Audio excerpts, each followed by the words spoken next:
మామూలుగా ట్రంప్ గురించి ఒక సామెత లాంటిది చెప్తారు. అదేంటంటే ట్రంప్ కి శత్రువుగా మారితే చాలా డేంజర్ అవుతుంది, ట్రంప్ ఫ్రెండ్ గా మారితే ఇంకా డేంజర్ అని. సో ఉన్న డేంజర్ అని. అలాగా మోడీ ఒకప్పుడు ఫ్రెండ్ గా ఉన్నాడు, ఇవాళేమో మోడీని ట్రంప్ ఎనిమిగా చూస్తున్నాడు. ఆల్రెడీ ఎగతాళి చేయడం ఇవన్నీ జరిగింది.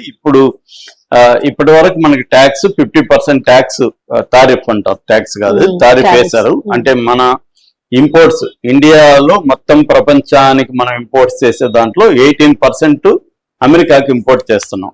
సో అమెరికాకి ఇండియాకి మధ్య $90 బిలియన్ బైలాటరల్ ట్రేడ్ ఉంది, అంటే both goods and services.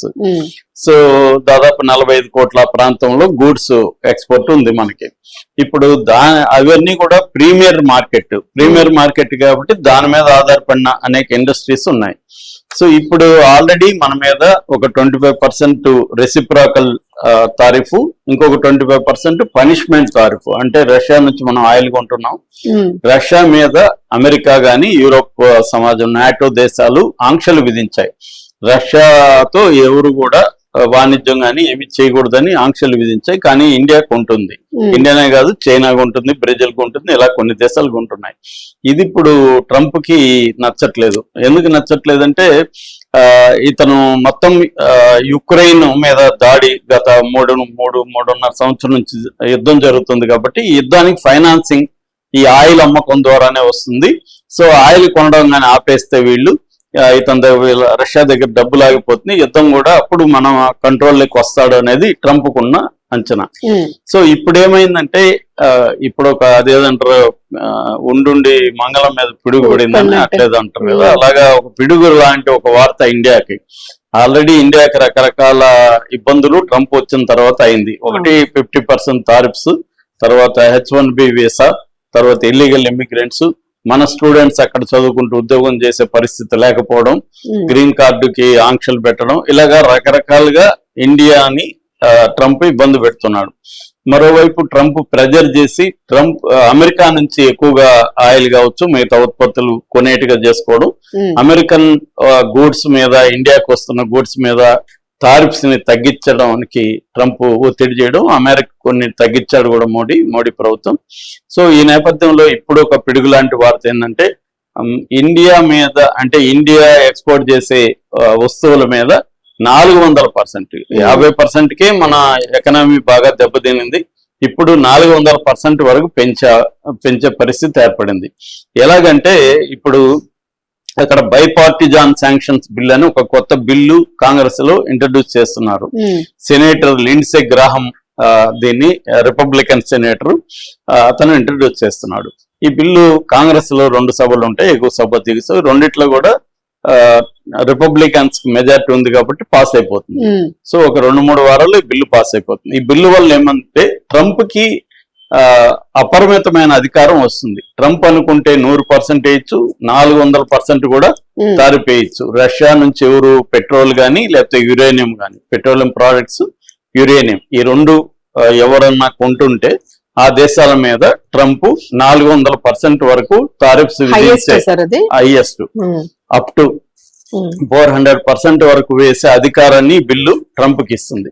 Already Trump ఎలా బిహేవ్ చేస్తున్నాడో మనం చూసాం. ఇప్పుడు ఈ అపరిమిత అధికారంగానే వస్తే ట్రంప్ కి ఖచ్చితంగా ఇండియా మీద, చైనా మీద, బ్రెజిల్, ఈ మూడింటిని ఆల్రెడీ ట్రంప్ టార్గెట్ చేశాడు. ఈ 3 దేశాల మీద 400% వేసే అవకాశం ఉంది. ఇప్పుడు ఇది వేస్తే ఏమవుతుందంటే ఆర్థిక నిపుణులు ఏం చెప్తున్నారంటే 1% తారిఫ్ వేస్తే $1 బిలియన్ లాస్ వస్తుంది ఇండియాకి. సో 50% వేస్తే $50 బిలియన్ లాస్. ఇది 400 బిలియన్, ఇది వేస్తే 400 బిలియన్ల వరకు లాస్ వచ్చే అవకాశం ఉంది ఇండియాకి. ఈ లాస్ వల్ల ఏం జరుగుతుందంటే 1 బిలియన్ లాస్ వస్తే 1 లక్ష ఉద్యోగాలు పోతాయి అనేది ఆర్థిక నిపుణులు చెప్తున్నారు. అంటే మనకు ఇప్పుడు 50 బిలియన్ లాస్ వస్తే 50 లక్షల ఉద్యోగాలు పోతాయి. సరే 50 పోకపోయినా ఇంకేదన్నా సర్దుబాట్లు అవి జరిగినా కనీసం 20 నుంచి 30 లక్షల ఉద్యోగాలు 1% ట్యాక్స్ కి, టారిఫ్స్ కి పోయే అవకాశం ఉంది. సో దీనివల్ల ఏమవుతుందంటే మొత్తం ఇండియాలో 1% అన్నాను, 1% కాదు 50% కి దాదాపు 20 నుంచి 30 లక్షల ఉద్యోగాలు ఆల్రెడీ దెబ్బ తగులుతుంది.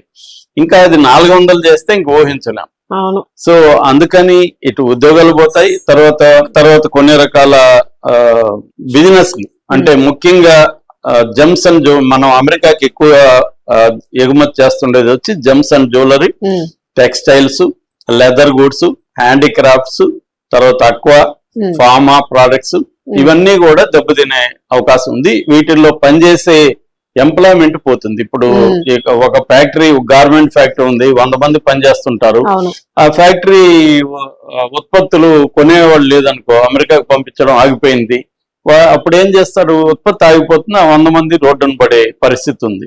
ఇలాగా ఈ ఇండస్ట్రీలు అన్ని పోతాయి. ఇంకా ఫ్యూచర్ లో ఇంజనీరింగ్, ఆటోమొబైల్, ఎంఎస్ఎంఈ అంటే mid and medium and small scale industries, ఇవన్నీ కూడా చాలా వరకు మూతపడే అవకాశం ఉంది. దీని ఎఫెక్ట్ మొత్తం ఎకనామీ మీద పడుతుంది, ఇండియన్ ఎకనామీ మీద పడుతుంది. దీని ఎఫెక్ట్ ఆల్రెడీ నిన్న స్టాక్ మార్కెట్ మీద పడి 7,69,000 కోట్లు నిన్న నష్టం వచ్చింది స్టాక్ మార్కెట్ లో. దాదాపు 1% పడిపోయింది అనమాట.